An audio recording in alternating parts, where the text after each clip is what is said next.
الله الحمد لله نحمده ونستعينه ونستغفره ونؤمن به ونتوكل عليه ونعوذ بالله من شرور أنفسنا ومن سيئات أعمالنا من يهده الله فلا مضل له ومن يضلله فلا هادي له ونشهد أن لا إله إلا الله وحده لا شريك له ونشهد أن سيدنا ونبينا ومولانا محمدا عبده ورسوله أما بعد فقد قال الله تبارك وتعالى في القرآن المجيد والفرقان الحميد بسم الله الرحمن الرحيم ألا إن أولياء الله لا خوف عليهم ولا هم يحزنون الذين آمنوا وكانوا يتقون صدق الله العظيم وبلغنا رسوله النبي الأمين الكريم وقال الله تبارك وتعالى في شان حبيبه إن الله وملائكته يصلون على النبي يا أيها الذين آمنوا صلوا عليه وسلموا تسليما اللهم صل على سيدنا محمد وعلى آله سيدنا محمد وبارك وسلم اللهم صل على سيدنا محمد النبي الأمي وعلى آله وأصحابه النبي الأمي الذي قرنت البركة بذاته ومحياه وتعطرت العوالم بطيب ذكره ورياه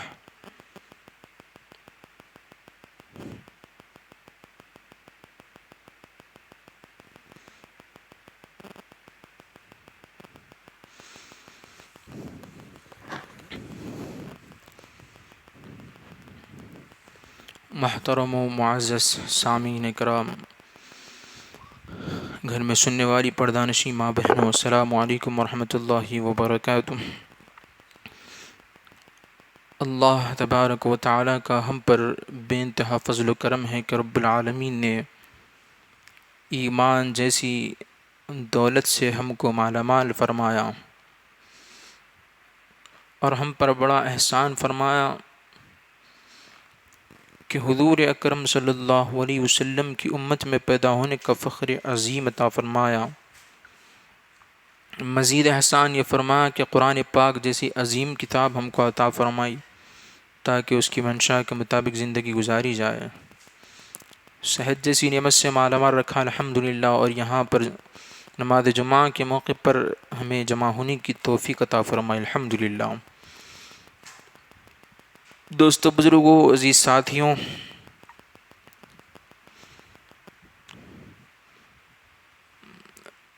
فی زمانہ جو حالات دیکھے جا رہے ہیں کہ فرقہ واریت بڑھتی جا رہی ہے اور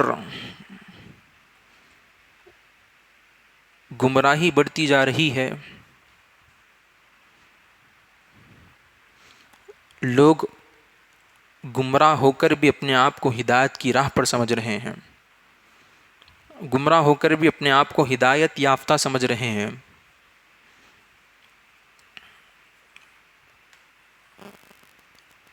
خود ہی اتحاد کو توڑ کر اختلافات میں جاتے ہیں اور پھر کہتے ہیں کہ متحد ہو جائیں۔ عجیب حرکتوں کا شکار ہے۔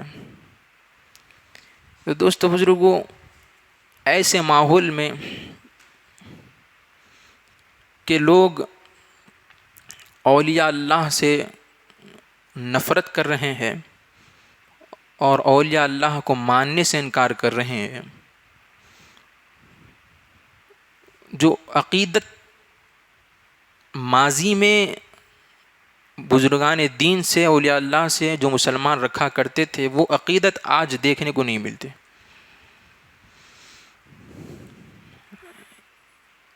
اس کی وجہ یہ ہے کہ فرقے بہت بن گئے ہیں، لوگوں کو گمراہ کر رہے ہیں، اور اس میں جو گمراہ کرنے والے لوگ ہیں جو یہ کہتے ہیں کہ اولیاء اللہ یہ بھی ہماری طرح عام ہی ہے، کوئی ولی نہیں ہوتا، اس طرح کی باتیں کر رہے ہیں۔ تو یہ لوگ جب لوگوں کو گمراہ کر رہے ہیں تو گمراہ کرنے کے لیے جو ان کا ہتھیار ہے، جو بھی ان کا طریقہ کار ہے، جو سب سے آسان راستہ انہوں نے بنا لیا ہے لوگوں کو گمراہ کرنے کا، وہ یہ ہے کہ وہ جعلی پیروں کو، نقلی پیروں کو بتا کر کہہ رہے ہیں کہ دیکھو کیا یہ ہوتے ہیں اولیاء اللہ، اولیاء اللہ ایسے ہوتے ہیں، دیکھو بابا ایسے ہوتے ہیں، تم کیوں ان کے پیچھے جا رہے ہو؟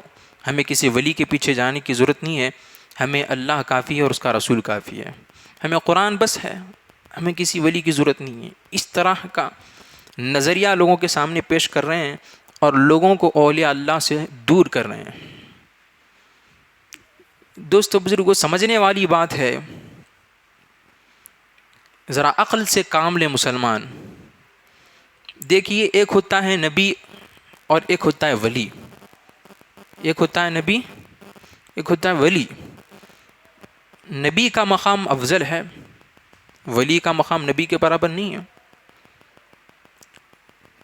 نبی سے کم ہے۔ نبی کیا کرتے ہیں دنیا میں؟ بندوں کو اللہ سے جوڑتے ہیں۔ نبی کیا کرتے؟ بندوں کو اللہ سے جوڑتے ہیں۔ اب دیکھیے، جو انبیاء کرام دنیا میں آئے ہیں 1,24,000 کم و بیش، سرکار دو عالم صلی اللہ علیہ وسلم آخری نبی بن کر آئے، ہمارے آقا، اور آپ نے فرمایا لا نبی یا بعدی، میرے بعد کوئی نبی نہیں ہے۔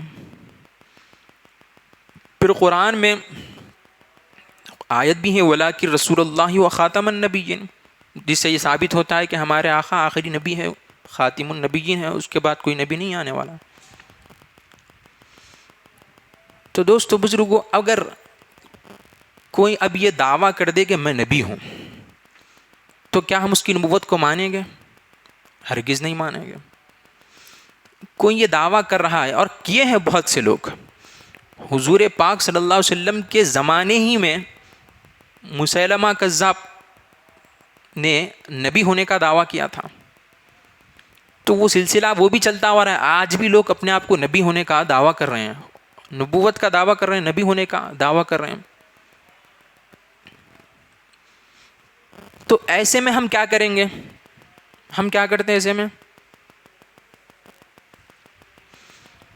ہم اس کے نبی جو کرنے کا، ہونے کا جو دعویٰ ہے، اس کو قبول نہیں کریں گے، نہیں مانیں گے اس کو نبی۔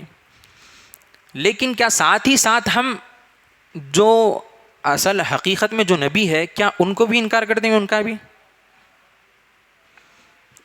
کوئی نبی نہیں ہے اور نبی ہونے کا دعویٰ کر رہا ہے، تو ہم صرف اس کا انکار کریں گے یا جو حقیقت میں نبی ہے ان کا بھی انکار کر دیں گے؟ کس کا انکار کرنا ہے؟ جو نبی نہیں ہے اور نبی ہونے کا دعویٰ کر رہا ہے اس کا انکار کرنا ہے۔ جو حقیقت میں نبی ہے اس کا انکار کیوں کریں گے؟ مثال دے رہا ہوں سمجھنے کے لیے۔ تو انبیاء اکرام بہت سے آئے ہیں دنیا میں، اور بہت سے لوگ ایسے بھی ہیں نبی نہیں ہو کر بھی نبی ہونے کا دعویٰ کرتے ہیں۔ تو ہم کیا کرنا؟ جو نبی نہیں ہے اور نبی ہونے کا جھوٹا دعویٰ کر رہا ہے، جھوٹا ہے، کذاب ہے، ہم اس کو نہیں مانیں گے، لیکن جو حقیقت میں نبی ہے اس کو تو مانیں گے نا۔ تو اسی طرح بالکل جو ولی نہیں ہو کر اپنے آپ کو ولی کہہ رہا ہے، تو ہم اس کو نہیں مانیں گے، جو حقیقت میں ولی ہے اس کو مانیں گے۔ اور وہ آج بھی موجود ہے، اولیاء اللہ ایسے جو حقیقت میں ولی ہے آج بھی موجود ہے، کیوں نہیں؟ ہرگز یہ بات سچ نہیں ہے کہ جو لوگ کہہ رہے ہیں کہ ولی ہوتے ہی نہیں۔ قرآن بھرا پڑا ہے اولیاء اللہ کے بارے میں، حدیثیں بھری پڑی ہیں اولیاء اللہ کے بارے میں۔ دوستو بزرگوں، ہم سورہ فاتحہ ہر نماز میں پڑھتے ہیں، اس میں الحمدللہ رب العالمین پڑھتے ہیں، الرحمن الرحیم مالک یوم الدین ایاک نعبد و ایاک نستعین اہدنا الصراط المستقیم صراط الذین انعمت علیہم۔ ہر نماز میں ہم کو سورہ فاتحہ پڑھایا جا رہا ہے، ہر نماز میں ہم سورہ فاتحہ پڑھتے ہیں۔ نماز کی شروعات میں ہی سورہ فاتحہ سے شروع ہوتی، اور اس میں کیا پڑھ رہے ہیں؟ ہمیں سیدھے راستے پر چلا ان لوگوں کے راستے پر جن پر تو انعام کیا ہے۔ تو آج میں یہی عنوان پہ آپ کے سامنے بات کروں گا کہ اولیاء اللہ کا انکار کرنے والے گمراہ ہیں، بلکہ وہ قرآن کا انکار کر رہے ہیں، حدیث کا انکار کر رہے ہیں. صرف قرآن ہی کافی ہے ہم کو. ہمیں اللہ کے راستے پہ چلنا ہے، ہمیں رسول کے راستے پہ چلنا ہے، ہمیں قرآن کے راستے پہ چلنا ہے، ہمیں کسی ولی کی ضرورت نہیں ہے. کہہ رہے ہیں لوگ اس طرح کی باتیں کر رہے ہیں. تو دوستو بزرگوں، پھر قرآن کیوں یہ ہم کو بتا رہا ہے کہ تم جب نماز میں کھڑے ہو جاؤ تو تم یہ دعا مانگو انعمت علیہم، ان لوگوں کے راستے پر چلا جن پر تو انعام کیا ہے. اگر رسول کے راستے پہ ہی چلنا ہے، کسی ولی کے راستے کی ضرورت نہیں ہے، تو پھر انعمت علیہم کی بجائے صراط الذین انعمت علیہم جو آیا قرآن میں، اگر ولی کے راستے پر چلنا نہیں ہوتا، ولی کی ضرورت ہی نہیں ہوتی، تو پھر یہ آیت ایسی نہیں ہونی چاہیے تھی. صحیح ہے نا؟ اہدنا الصراط المستقیم، صراط اللہ رہنا تھا، اللہ کے راستے پر چلا. صراط الرسول رہنا تھا، رسول کے راستے پر چلا. صراط القرآن رہنا تھا، قرآن کے راستے پر چلا. لیکن اللہ تعالیٰ یہاں پہ نہ صراط اللہ کہا، نہ صراط الرسول کہا، نہ صراط القرآن کہا، نہ صراط الحدیث کہا، بلکہ اللہ تعالیٰ نے انعمت علیہم کہا. یہ کہہ کر بتا دیا اللہ تعالیٰ نے کہ مجھ تک اگر پہنچنا ہے تو اولیاء اللہ کی نسبت ہونا ضروری ہے. انعمت علیہم، ان لوگوں کے راستے پر چلا جن پر تو نے انعام کیا ہے. اللہ تعالیٰ نے یوں دعا مانگنے کی ہمیں تلقین فرمائی ہے، ہمیں طریقہ بتایا ہے یہ دعا مانگنے کا. ہمیں ان لوگوں کے راستے پر چلا جن پر تو نے انعام کیا ہے. وہ انعام کیا وہ لوگ کون ہے؟ اولیاء اللہ ہے. جیسا کہ 5ویں پارے میں اللہ تعالیٰ ارشاد فرماتا ہے، اللہ تعالیٰ انعم اللہ علیہم من النبیین والصدیقین والشہداء والصالحین. اللہ نے جن پر انعام کیا ہے وہ کون ہے؟ نبیین ہے، صدیقین ہے، شہداء صالحین. اب نبی تو کوئی آنے والا نہیں ہے، نبوت کا دروازہ بند ہو گیا، لیکن صدیقین، شہداء، صالحین کے مراتب جو ہیں، یہ جو درجات ہے، یہ آج بھی حاصل کیے جا سکتے ہیں. قیامت تک یہ راہ کھلی ہے، یہ دروازے کھلے ہیں. اسی لیے تو اللہ تبارک و تعالیٰ قرآن میں ہم کو یہ طریقہ بتلا رہا ہے دعا مانگنے کا کہ اے اللہ ہمیں ان لوگوں کے راستے پر چلا جن پر تو نے انعام کیا ہے. تو دوستو بزرگوں، یہ لوگ کہہ رہے ہیں کہ ولی کی ضرورت ہی نہیں ہے، تو پھر بھائی آپ ہم پر اعتراض کرنے کے بجائے قرآن پر اعتراض کرو. قرآن کہہ رہا ہے کہ ہمیں ان لوگوں کے راستے پر چلا جن پر تو نے انعام کیا ہے. ہم نماز پڑھتے ہیں، نماز شروع ہوتی ہے تو اولیاء اللہ کے تذکیر سے شروع ہوتی ہے، پھر نماز ختم ہوتی ہے، آخری رکعت میں بھی اولیاء اللہ کا تذکرہ ہے. دوسری رکعت 4 رکعت والی ہو تو دوسری رکعت میں بھی، چوتھی رکعت میں بھی اولیاء اللہ کا تذکرہ ہے. التحیات ہم پڑھتے ہیں، السلام علیک ایھا النبی ورحمۃ اللہ وبرکاتہ، السلام علینا وعلی عباد اللہ الصالحین. نیک بندوں پر، صالحین پر بھی جو ہے سلامتی ہو. تو اللہ تبارک و تعالیٰ ہم کو بار بار اولیاء اللہ کی طرف متوجہ کرتا جا رہا ہے، اور یہ لوگ آج 1400 سال کے بعد آ کر کہہ رہے ہیں کہ کسی ولی کی ضرورت ہی نہیں ہے. اب یہ لوگوں کی سنیں گے یا قرآن کی سنیں گے؟ عقل مند وہی ہے جو قرآن کی سنتا ہے. قرآن کی سننا ہے ہمیں، یہ لوگوں کی کیوں سنیں گے؟ تو اولیاء اللہ کی ضرورت نہیں ہے. اس طرح کی جو باتیں کر رہے ہیں یہ گمراہ ہے دوستو بزرگوں، کیونکہ اللہ فرما رہا ہے کہ اولیاء کی ضرورت ہے، بلکہ اللہ تبارک و تعالیٰ نے قرآن میں حکم دیا ہے اولیاء اللہ کے ساتھ ہونے کا. میں ابھی آپ کے سامنے آیت کا تذکرہ کیا ہوں خطبے کے دوران، یا ایھا الذین آمنوا اتقوا اللہ الا ان اولیاء اللہ لا خوف علیہم ولا هم یحزنون. یہ آیت میں نے پڑھی ہے. اللہ تعالیٰ اس میں ارشاد فرمایا کہ آگاہ ہو جاؤ کہ جو اللہ کے ولی ہوتے، جو دوست ہوتے، لا خوف علیہم ولا هم یحزنون، انہیں کوئی خوف نہیں ہوتا، وہ غمزدہ نہیں ہوتے. الذین آمنوا وکانوا یتقون. اور اولیاء اللہ کون ہوتے ہیں؟ اللہ تعالیٰ نشانیاں بتا رہے ہیں اولیاء اللہ کی. وہ خوف نہیں کھاتے، وہ غمزدہ نہیں ہوتے، اور وہ ایمان والے ہوتے ہیں، تقوی والے ہوتے ہیں. تو یہ چیزیں جن کے اندر پائی جائے، جو خوف زدہ نہیں ہوتے، جو غمزدہ نہیں ہوتے، جو ایمان والے ہوتے ہیں، جو تقوی والے ہوتے ہیں، یہ اولیاء اللہ کی نشانیاں، وہی اولیاء اللہ ہے. تو کوئی نخلی پیر کو دیکھ کر، کوئی جعلی پیر کو دیکھ کر حقیقت میں جو اولیاء اللہ ہے ان کا انکار کر رہا ہے، تو وہ بے وقوف ہے. وہ احمق ہے وہ شخص. کیا جھوٹے نبی کو ہم دیکھ کر کیا حقیقی نبی کا انکار کر دیں گے؟ نہیں کریں گے. تو اسی طرح جعلی پیر کو دیکھ کر، جعلی نخلی ولی کو دیکھ کر بھی ہم اصلی ولی کا انکار نہیں کر سکتے. اللہ تبارک و تعالیٰ قرآن میں حکم دیا ہے، یا ایھا الذین آمنوا اتقوا اللہ، اے ایمان والو اللہ سے ڈرو، وکونوا مع الصادقین، اور سچوں کی صحبت اختیار کرو. یہ صادقین سے مراد کون ہے؟ تفاسیر اٹھا کر دیکھے کیا لکھا ہے مفسرین نے اس بارے میں. یہاں صادقین سے مراد اولیاء اللہ ہے، صالحین ہے. اس کی تفسیر جو ہے ظاہری اعتبار سے بھی ہوتی ہے، باطنی اعتبار سے بھی ہوتی ہے. باطنی تفسیر سمجھنے کے لیے اولیاء اللہ کی صحبت میں بیٹھنا پڑتا ہے. ہر کسی کو باطنی تفسیر، طریقت کی تفسیر سمجھ میں نہیں آتی. آخر اللہ نے یہاں پر صادقین کیوں کہا، سچے کیوں کہا اللہ والوں کو؟ اللہ تعالیٰ نے اولیاء اللہ کو، صالحین کو سچے کہہ کر کیوں پکارا اللہ تعالیٰ؟ اس کی بھی تفسیر ہے. لیکن یہ بات انہی کو سمجھ میں آئے گی جو کلمے کا علم رکھتے ہیں، جو طریقت سے واقف ہے، علم لا الہ الا اللہ سے واقف ہیں، انہی کو یہ بات سمجھ میں آ سکتی ہے. بہرحال اللہ ہم کو اولیاء اللہ سے قریب ہونے، ان کی صحبت میں بیٹھنے کا حکم دے رہا ہے، اور یہ لوگ ہم کو اولیاء اللہ سے دور کر رہے ہیں.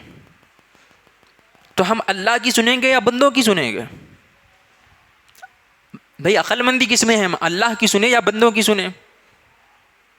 اللہ تعالیٰ کی سنیں نا. تو اللہ تعالیٰ کیا کہہ رہا ہے؟ اولیاء اللہ کا مقام بتا رہے اللہ تعالیٰ کہ اولیاء اللہ وہ ہستیاں ہیں، وہ نفوس قدسیاں ہیں کہ جن کا ذکر سورہ فاتحہ میں کیا گیا ہے. تم جب بھی نماز پڑھو تو اللہ کا ذکر بھی ہو، رسول کا ذکر بھی ہو، اور وہ بندوں کا بھی ذکر ہو نماز میں جو اپنی جان، مال، اولاد سب کچھ اللہ اور اس کے رسول پہ قربان کرتے ہیں. تو اللہ تعالیٰ تو اتنی محبت کرتا ہے اولیاء اللہ سے. بخاری شریف کی حدیث میں دیکھیں، اللہ تبارک و تعالیٰ نے، حدیث قدسی ہے وہ، سرکار فرماتے ہیں کہ اللہ نے فرمایا،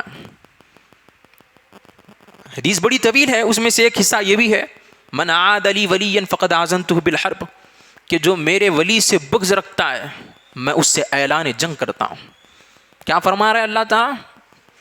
جو میرے دوست سے، میرے ولی سے بغض رکھتا ہے میں اس سے اعلان جنگ کرتا ہوں. اللہ تعالیٰ جنگ کرنے کا اعلان کر رہا ہے اس شخص سے جو اس کے ولی سے بغض رکھتا ہے.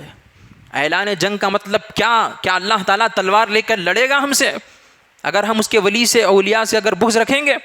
تو دوستو بزرگوں، اللہ تعالیٰ تلوار لے کر نہیں لڑے گا بلکہ ایمان چھین لیتا ہے. جو اولیاء اللہ سے بغض رکھتے ہیں ان کا ایمان ختم ہو جاتا ہے، ان کا ایمان چھین لیا جاتا ہے. آج جو یہ باتیں کر رہے ہیں نا کہ اولیاء اللہ، یہ کوئی ان کی ضرورت نہیں ہے اولیاء اللہ کی، یہ اولیاء اللہ کوئی ہوتے ہی نہیں، اس طرح کی باتیں جو کر رہے ہیں، ان کا خاتمہ ایمان پہ نہیں ہوگا. یہ میں نہیں کر رہا ہوں، حدیث کہہ رہی ہے. ارے معمولی سمجھے اولیاء اللہ کو؟ ارے اولیاء اللہ معمولی ہستیاں نہیں ہیں، ان کے صدقے میں ہم جی رہے ہیں. حدیث میں آیا ہے کہ قیامت اس وقت تک قائم نہیں ہو سکتی جب تک کہ روئے زمین پر ایک بھی اللہ کو یاد کرنے والا ہو. یہ اللہ کو یاد کرنے والے سے مراد کون؟ یہ 5 وقت کی نماز پڑھنے والا، یہ جمعہ کی نماز پڑھنے والا، یہ عید الفطر، عید الاضحیٰ کی نماز پڑھنے والا.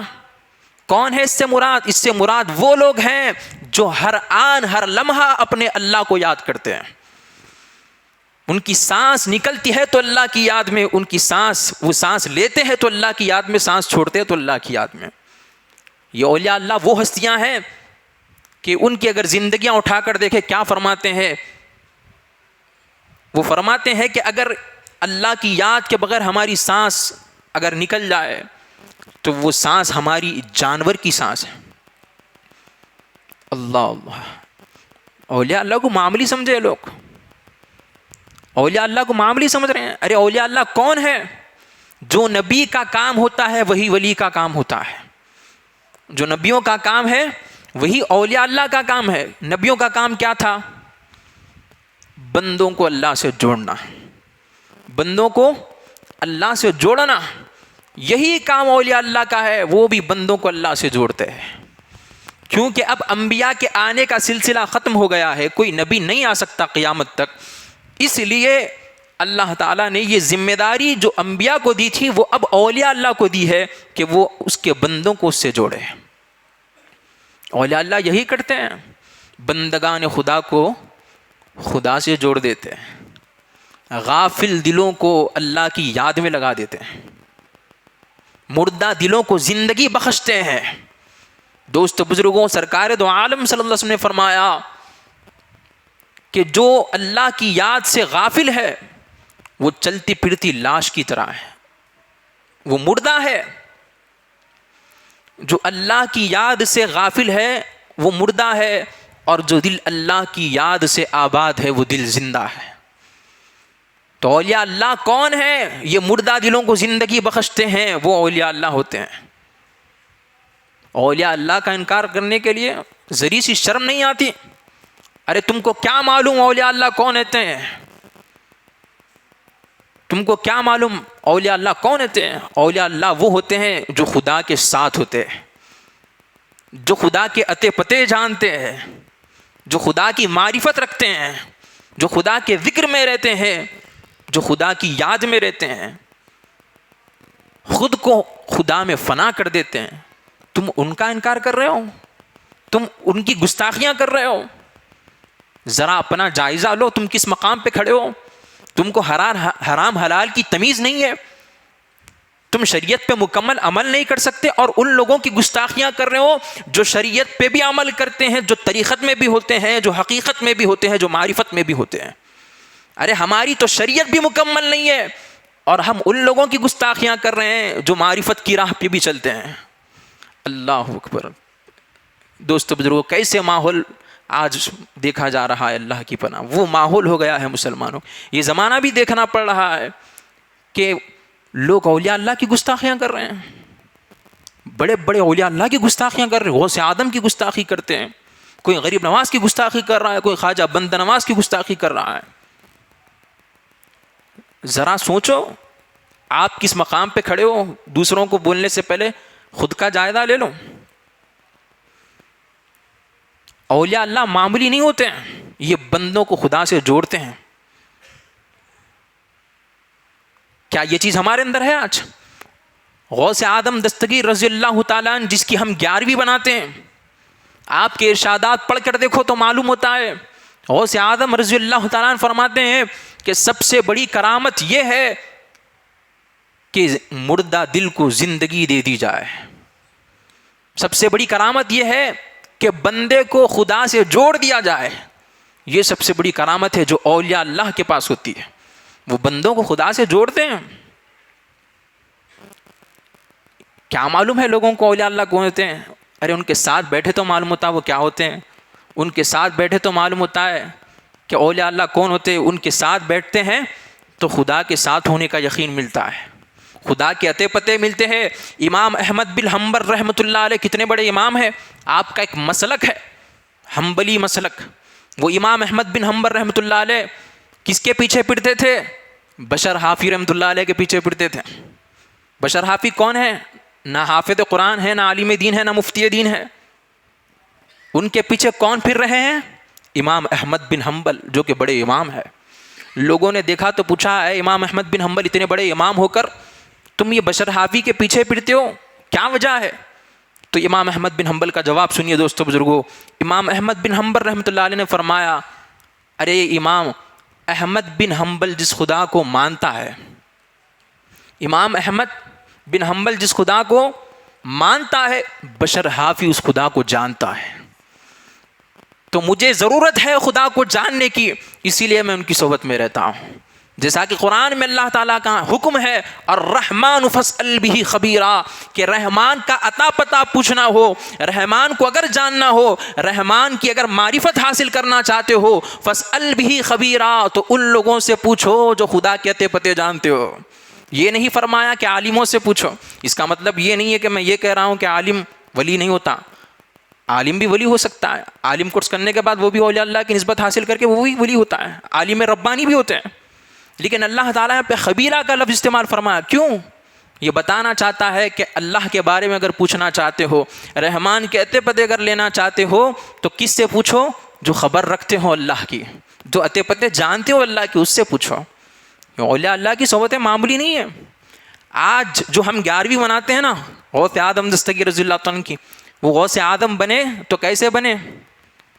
اولیاء اللہ کی صحبت میں بیٹھ کے بنے۔ آج کل ہی ہم نے فاتحہ دلائی ہے، عرس منایا ہے بندہ نواز گے سدراس رحمۃ اللہ علیہ کا۔ بندہ نواز کیسے بنے؟ بندہ نواز کیسے بندہ نواز بنے بھائی؟ صرف مدرسے میں پڑھ کر بندہ نواز نہیں بن گئے، خواجہ نصیر الدین چراغ دہلوی کی صحبت میں بیٹھنا پڑا۔ خواجہ نصیر الدین چراغ دہلوی کے صحبت میں بیٹھا آپ نے، آپ کے پاس اپنے سر کو دل کو جھکا دیا، تب جا کر آپ بندہ نواز بنے۔ بندہ نواز کیوں کہا جاتا ہے آپ کو؟ کیا معنی ہے بندہ نواز کا؟ بندے کو نوازتے ہیں۔ کس سے نوازتے؟ دولت سے نہیں، بینک بیلنس سے نہیں نوازتے۔ ہم وہی مانگتے جا کے درگاہ کو گئے تو میرے کو یہ دولت دے دو، میرے کو وہ دے دو، میرے کو فلاں دے دو، یہ مانگتے ہم درگاہ کو جا کے۔ ارے بندہ نواز وہ دینے کا واسطے نہیں ہے، بندہ نواز خدا کی معرفت دیتے ہیں، بندہ نواز عشق خدا دیتے ہیں، بندہ نواز عشق رسول دیتے ہیں۔ تو بندہ نواز کی بارگاہ پہ جا کے دنیا نہیں مانگنا، بندہ نواز کی بارگاہ میں جاؤ تو عشق رسول مانگا کرو۔ وہاں جا کر یہ دعا کرو کہ اے اللہ، یہ تیرے محبوب بندے کے صدقے میں ہمیں ایسا عشق رسول دے دے جو بندہ نواز عشق رسول رکھتے تھے، وہ دعا مانگا کرو۔ اولیاء اللہ معمولی ہستیاں نہیں ہوتی۔ آج انکار کر رہے ہیں لوگ اولیاء اللہ کا۔ اولیاء اللہ کون ہوتے ہیں؟ یہ معمولی ہستیاں نہیں ہوتی دوستو۔ ان کا کام کیا ہے؟ بندوں کو خدا سے جوڑنا۔ ہم خود خدا سے نہیں جڑے، دوسروں کو کہاں سے جوڑتے؟ ہمارا خود تعلق خدا سے نہیں ہے۔ اب آپ لوگ یہ بولیں گے ارے ایسا کیسا بول رہے ہیں مول صاحب، خدا سے تعلق نہیں، بلکہ ہم نماز پڑھ لینا۔ ارے بھائی نماز پڑھنا اور ہے، تعلق پیدا کرنا اور ہے۔ جس کی نماز پڑھ رہے اس کے اتے پتے بھی معلوم ہے، جس کے سامنے تم سجدہ کر رہے ہو وہ کیسا ہے تم جانتے ہو،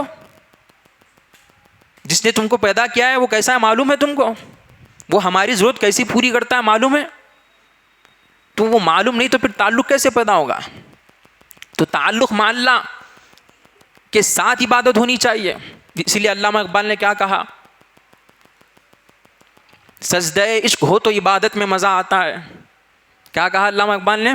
سجدہ عشق ہو تو عبادت میں مزہ آتا ہے، ورنہ خالی سجدوں میں تو دنیا ہی بسا کرتی ہے۔ تو سجدہ عشق پیدا کرنا ہے۔ یہ ایسے سجدے، ایسی نمازیں اٹھک بیٹھک کی نمازیں ہیں ہماری، وہ تو اللہ کا فضل ہے کہ اللہ نے ایسا قانون بنایا ہے کہ نماز جماعت سے پڑھنا مسجد میں آ کر۔ کیوں؟ مسجد میں آ کر جب نماز پڑھتے ہیں تو کوئی نمازیوں میں کوئی ایک ایسا بھی بندہ آ جاتا ہے جو خدا کے ساتھ ہو کے نماز پڑھتا ہے، جو خدا کو پا کے نماز پڑھتا ہے، جو خدا کی معرفت رکھتا ہے، وہ ایک بندے کے صدقے میں سارے نمازیوں کی نماز قبول ہو جاتی ہے۔ اسی لیے جماعت سے نماز پڑھنا ہے۔ ہم خالی گھر میں نماز پڑھ لے کے سمجھی کے نماز پڑھ لیے، ہماری نماز ویسی نماز نہیں ہے دوستو۔ ہماری نماز تو کیسی ہے معلوم ہے آپ کو اچھی طرح؟ ہم اللہ اکبر بول کے رکعت باندھتے ہیں تو ہمارا خیال کیا ہوتا ہے؟ آج نئی چپل پہن کے آ گیا کون مار دیتا نہیں معلوم، جلدی نماز ختم ہوگی تو اچھا ہے، کاروبار کو جانا ہے، کتنے کسٹمر چلے جائیں گے۔ ہماری نماز کا لیے رکعت باندھتے ہیں تو میڈیکل، ترکاریاں، چپلیں، گاڑیاں، یہ ہماری نماز میں ہوا کرتی ہیں۔ ہماری نماز کیسی قبول ہوں گی دوستو؟ تو وہ بندے بھی ہیں نمازیوں میں جو ایسی نماز پڑھتے ہیں خدا کے ساتھ ہو کے نماز پڑھتے ہیں۔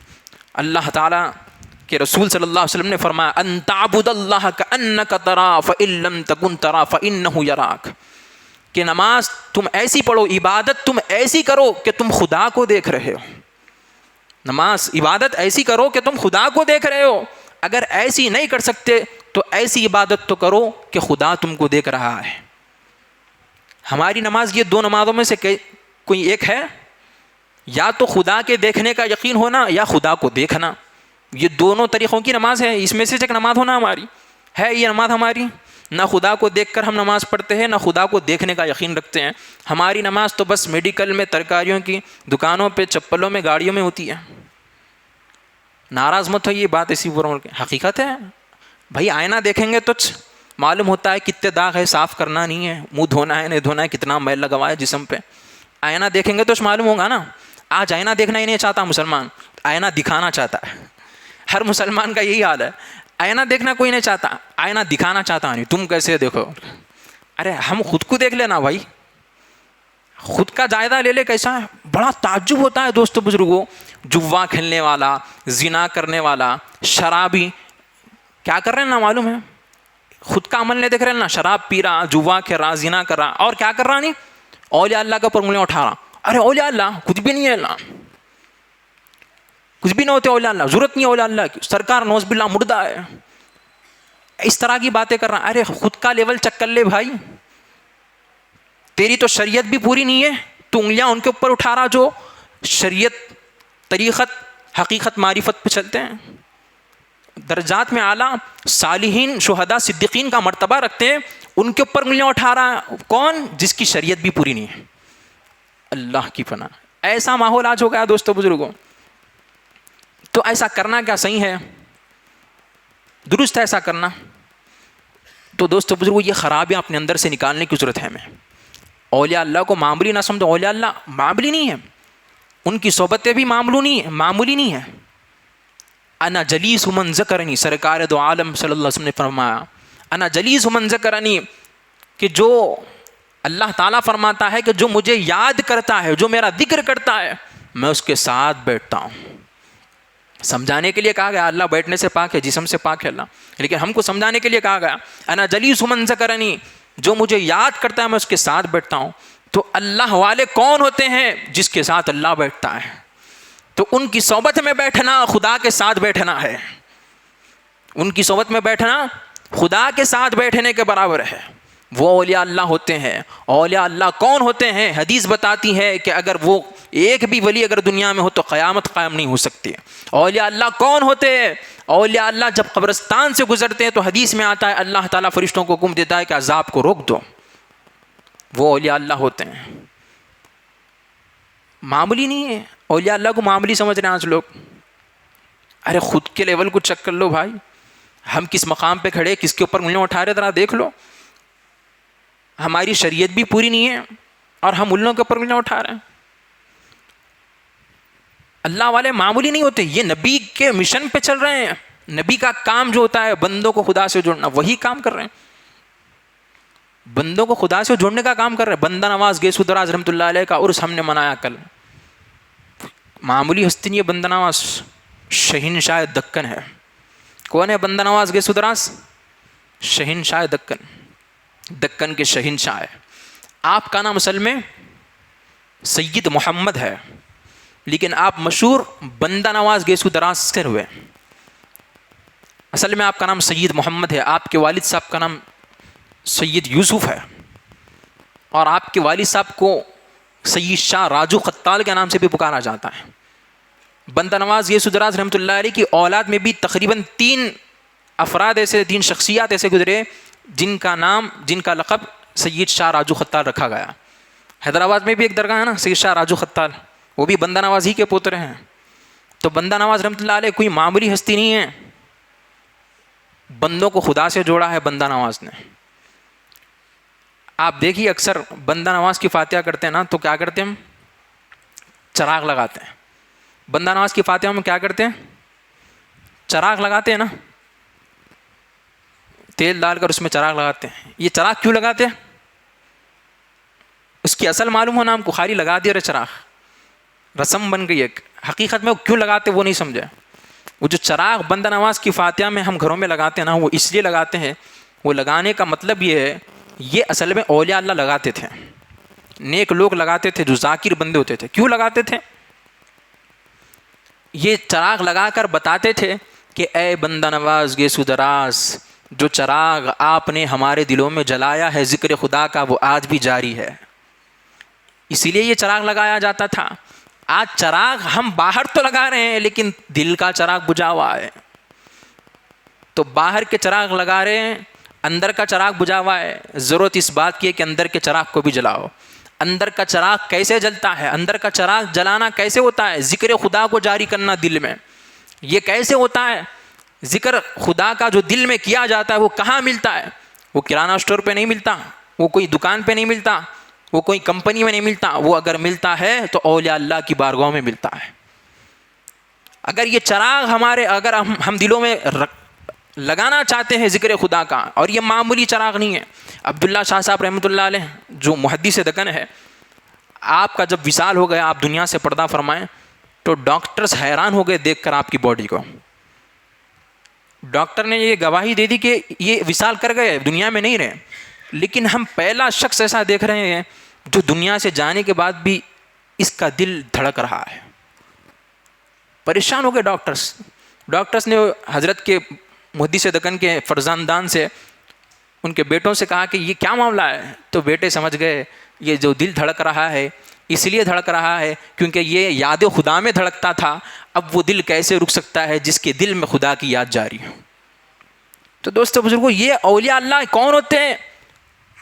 یہ ہر وقت خدا کو یاد کرنے والے ہوتے ہیں، ان کا ہر لمحہ خدا کی یاد میں گزرتا ہے۔ وہ اولیاء اللہ کے اوپر انگلیاں اٹھا رہے ہیں آج۔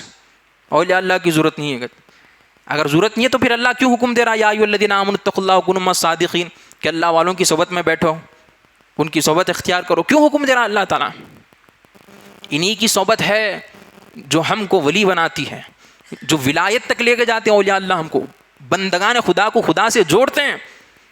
صحبت صالح ترا ساحل کنت، صحبت طالع ترا طالع کنت۔ حضرت شیخ سعدی رحمۃ اللہ نے کیا فرمایا؟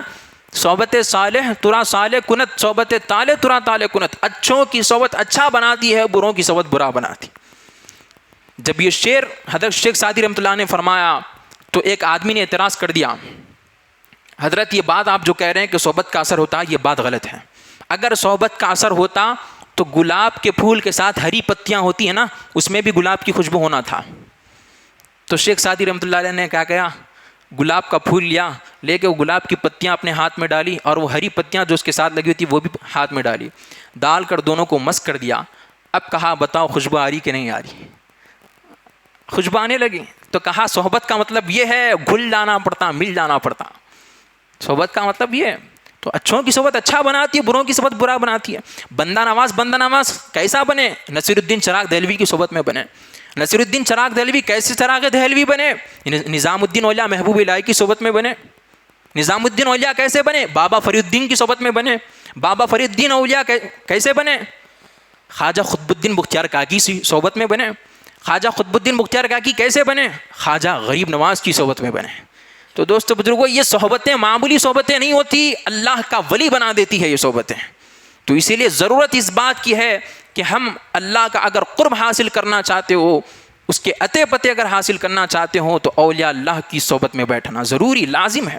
اسی لیے اللہ تعالیٰ قرآن میں حکم دیا کہ ایمان والو اللہ سے ڈرو اور سچوں کی صحبت اختیار کرو۔ آج کون بیٹھ رہا ہے اللہ والوں کی صحبت میں؟ میں بار بار یہ بات کہہ رہا ہوں کہ آپ جعلی پیروں کو مت دیکھو۔ ہر چیز میں نقلی اصلی، ہر چیز میں آپ زندگی میں جو چیزیں استعمال کرتے ہیں اس میں بھی نقلی اصلی ہے۔ چاول بھی نقلی اصلی ملتا آپ کو، تیل بھی نقلی اصلی ملتا، ہر چیز میں نقلی اصلی کا ہے۔ تو اسی طرح اولیاء اللہ میں بھی نقلی ہے کچھ۔ ان کو دیکھ کر حقیقی اولیاء سے کیوں دور ہو رہے ہو؟ سچے اولیاء سے کیوں دور ہو رہے ہو؟ ان کی صحبت میں بیٹھو، آپ بیٹھ کے دیکھو، اس کے بعد آپ خود گواہی دینا۔ واقع آج تک جو پیدا کرا اس کو ہم جانتے نہیں تھے، آج تک کبھی سکون کا دل کا سکون ہم کو نہیں ملا تھا، آج ان کی صحبت میں بیٹھے تو مل رہا ہے۔ جو دلوں کا چین، آج ہر مسلمان پریشان ہے نا، دل میں سکون نہیں مل رہا، یہ سکون کہاں ملے گا؟ ڈاکٹر کے پاس جانے سے دل کا سکون نہیں ملتا۔ دل کا سکون اگر حاصل کرنا ہے، الا بذکر اللہ تطمئن القلوب، اللہ فرماتا ہے کہ اگر تم دلوں کا چین حاصل کرنا چاہتے ہو تو آگاہ ہو جاؤ، اللہ کی یاد میں ہی دلوں کا چین ہے۔ اور اللہ کی یاد کہاں ملتی ہے؟ اللہ کی یاد اولیاء اللہ کی بارگاہوں میں ملتی ہے۔ اللہ کی یاد کہاں ملتی ہے؟ اولیاء اللہ کی بارگاہوں میں ملتی ہے۔ دوستو بزرگوں، حضرت مولانا روم رحمۃ اللہ علیہ، کتنی بڑی شخصیت گزرے مولانا روم رحمۃ اللہ علیہ، بہت بڑے عالم، بہت بڑے مفتی تھے، لیکن آپ بھی حضرت شمس تبریز رحمۃ اللہ علیہ کی بارگاہ میں آپ بھی وہاں پہ زانو ادب کیے، آپ نے بھی زانو ادب طے کیا وہاں پر، آپ بھی ان کی صحبت میں بیٹھے۔ آپ کے پیر عالم نہیں ہے، آپ عالم ہیں، مرید عالم ہے، پیر عالم نہیں ہے۔ تو اب وہاں ان کی صحبت میں بیٹھنے کے بعد کیا کہا معلوم ہے مولانا روم رحمۃ اللہ علیہ نے؟ مولوی ہرگز نشد مولائے روم تا غلام شمس تبریزی نشد، کہ روم مولانا روم مولانا نہیں تھا، مولوی عالم نہیں تھا، جب تک کہ اس شمس تبریزی کی غلامی اس کو نصیب نہیں ہوئی۔ جب وہ شمس تبریز کا غلام بنا تو وہ حقیقت میں مولوی عالم کہلانے کے قابل ہوا۔ تو دوست بزرگو، یہ اولیاء اللہ کی صحبتوں کو معابی مت سمجھو۔ یہ بندہ نواز کا جو عرس ہم منا رہے ہیں، یہ بندہ نواز اولیاء اللہ کی صحبت میں بیٹھ کے بنے۔ تو آج ہمیں ضرورت ہے کہ اولیاء اللہ کی صحبت میں بیٹھیں، ان کی صحبتوں کو اختیار کریں۔ اللہ کیسے ملتا ہے؟ نماز پڑھنے سے اللہ نہیں ملتا، روزہ رکھنے سے اللہ نہیں ملتا، حج کرنے سے، زکوٰۃ دینے سے اللہ نہیں ملتا۔ اللہ کیسے ملتا ہے؟ اللہ اللہ کیے جانے سے اللہ نہ ملے، اللہ والے ہیں جو اللہ سے ملا دیتے ہیں۔ میں اپنی بات کو ختم کرتا ہوں، اللہ تعالیٰ سے دعا کرتا ہوں کہ بارے تعالیٰ ہم کو دین کی سمجھ عطا فرما اور دین پر عمل کرنے کی توفیق عطا فرما۔ کہنے والا بھی محتاج ہے، سننے والے بھی محتاج ہے، دونوں کو عمل کی توفیق عطا فرما۔ وآخر دعوانا الحمد للہ رب العالمین وما علینا الا البلاغ المبین۔ سنت ادا کر۔